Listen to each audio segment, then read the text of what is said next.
Order! Order! Tributes to the Right Honourable the Baroness Thatcher of Kesteven, LGOM. I call the Prime Minister.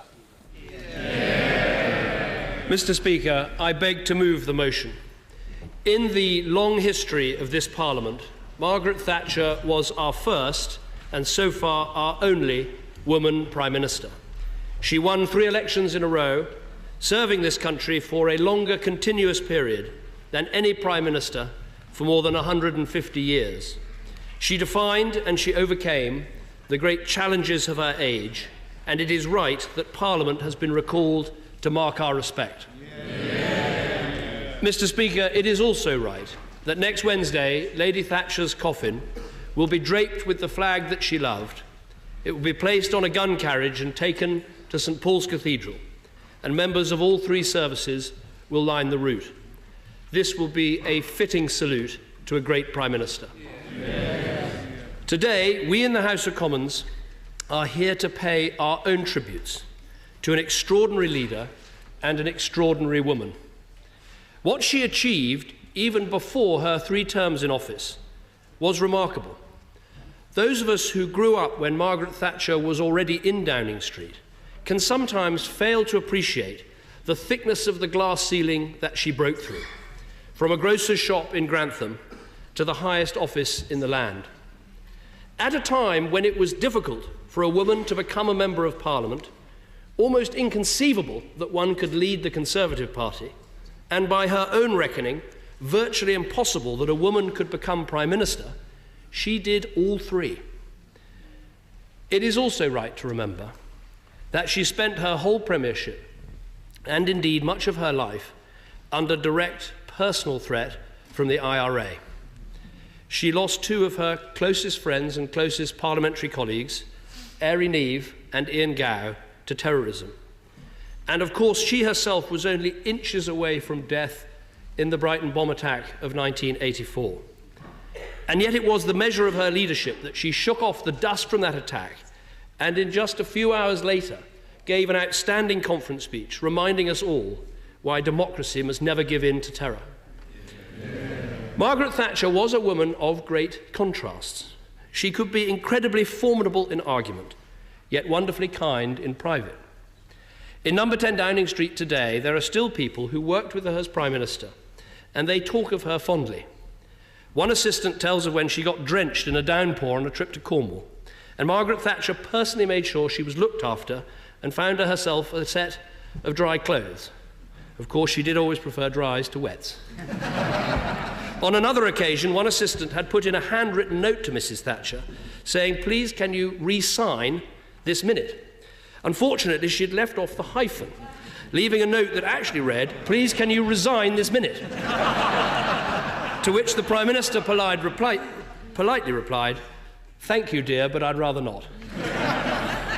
Margaret Thatcher was faultlessly kind to her staff and utterly devoted to her family. For more than 50 years, Dennis was always at her side, an invaluable confidant and friend. Of her, he said this: "I've been married to one of the greatest women the world has ever produced. All I could produce, small as it may be, was love and loyalty." We know just how important the support of her family and friends were to Margaret, and I know that today everyone in this House will wish to send our most heartfelt condolences to her children, Carol and Mark, to her grandchildren, and to her many, many loyal friends. She was always incredibly kind to me, and it was a huge honour to welcome her to Downing Street shortly after I became Prime Minister, something that when I started working for her in 1988, I never dreamed I would do.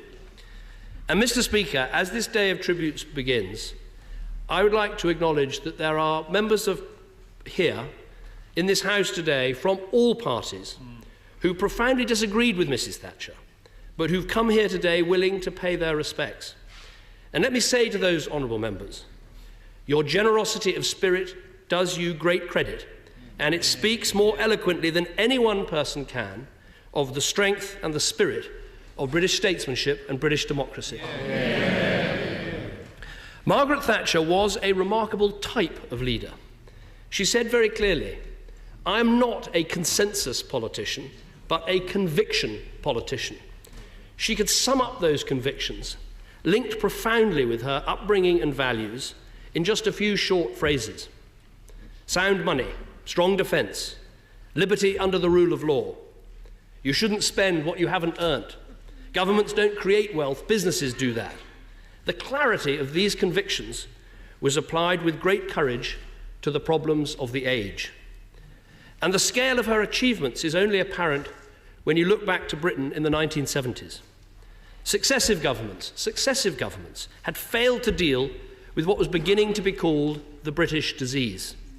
Appalling industrial relations, poor productivity, persistently high inflation. Though it seems absurd today, the state had got so big that it owned our airports and airline, the phones in our houses, trucks on our roads.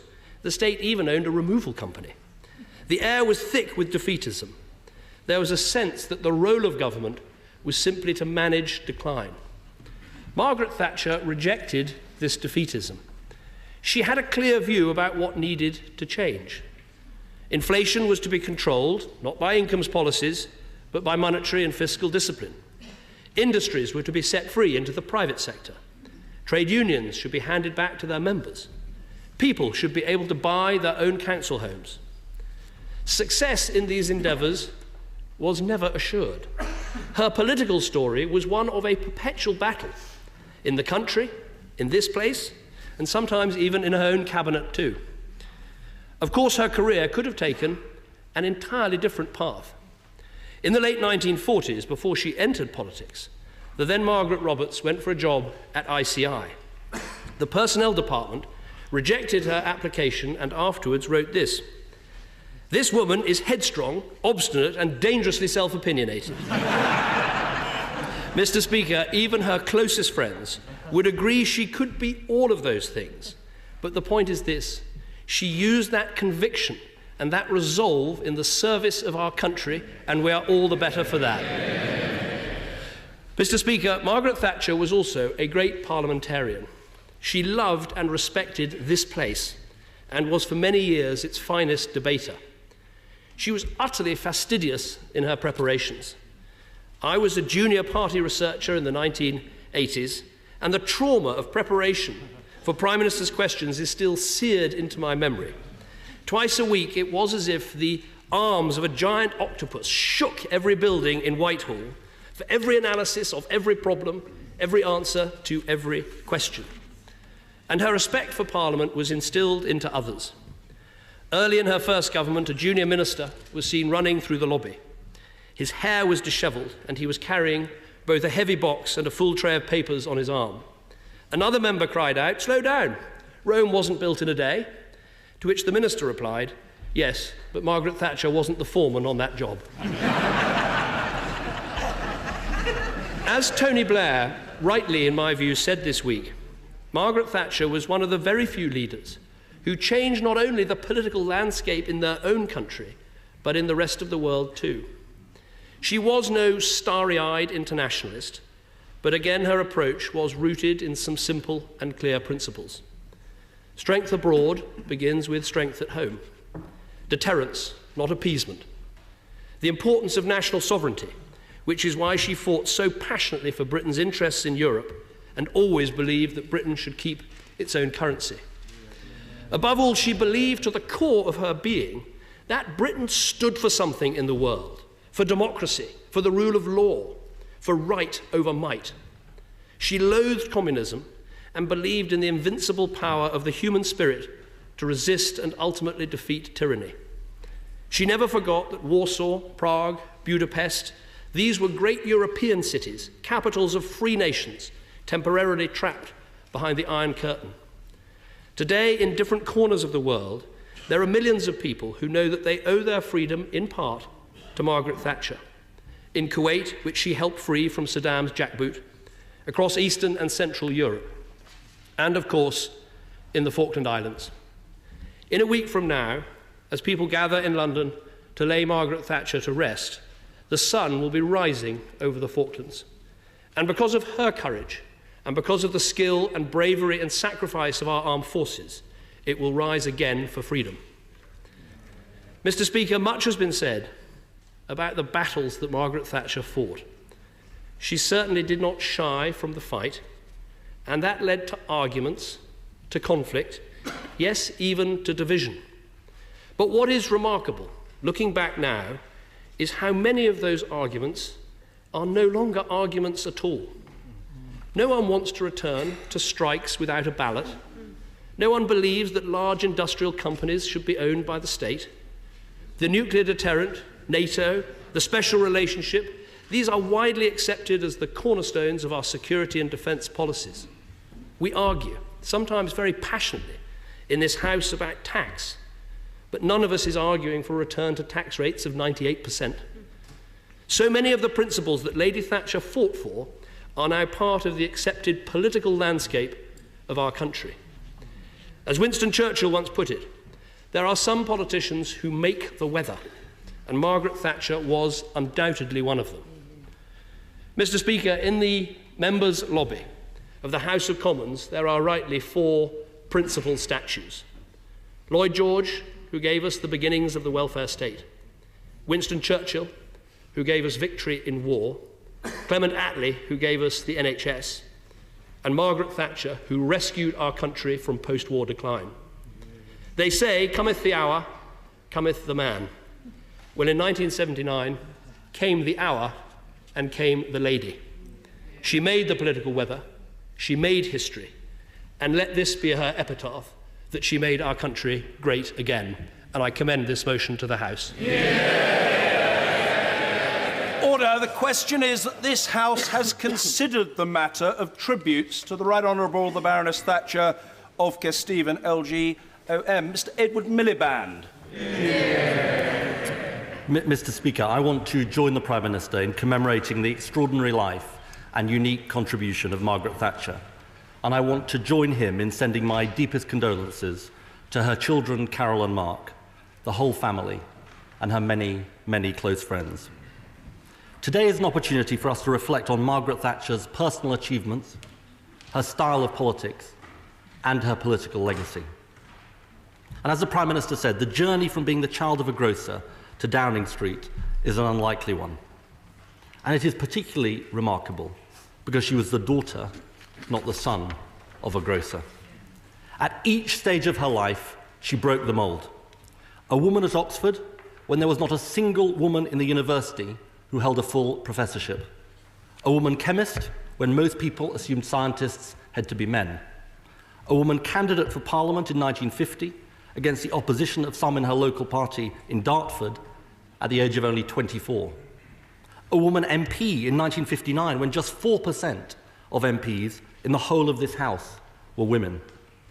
The only woman in the cabinet when she was appointed in 1970, and of course, the first woman Prime Minister.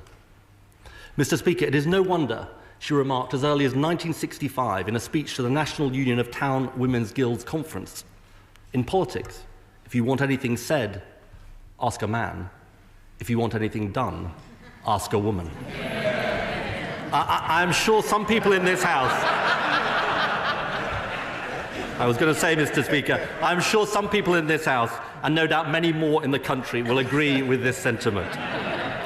Having broken so many conventions as a woman, it can't be a coincidence that she was someone who in so many other areas of life was willing to take on the established orthodoxies.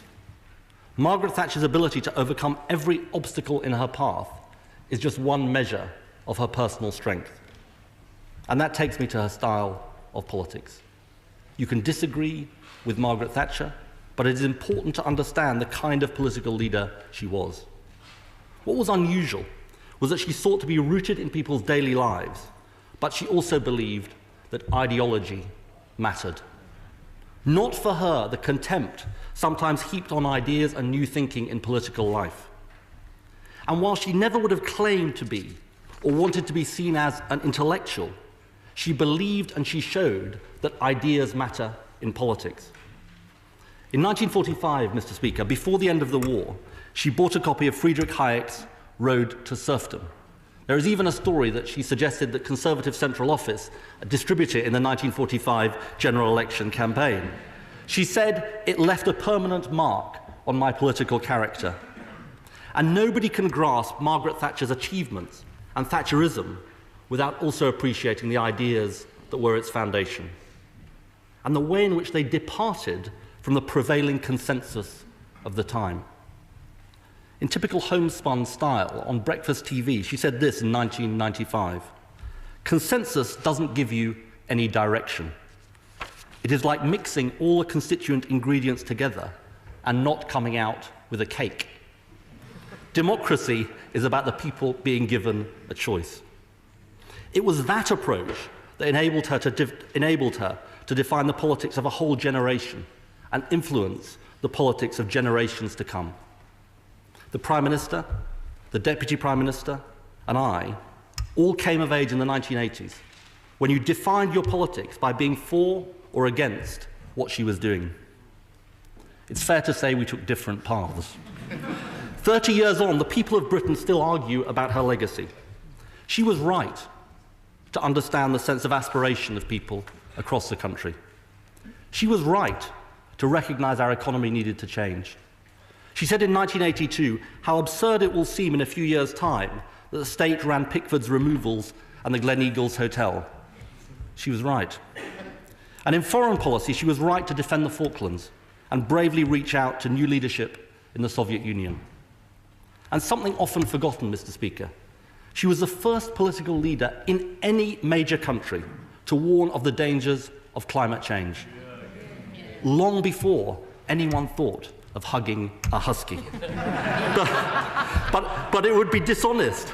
But it would be dishonest and not in keeping with the principles that Margaret Thatcher stood for, even on this day, not to be open with this House about the strong opinions and the deep divisions there were and are over what she did.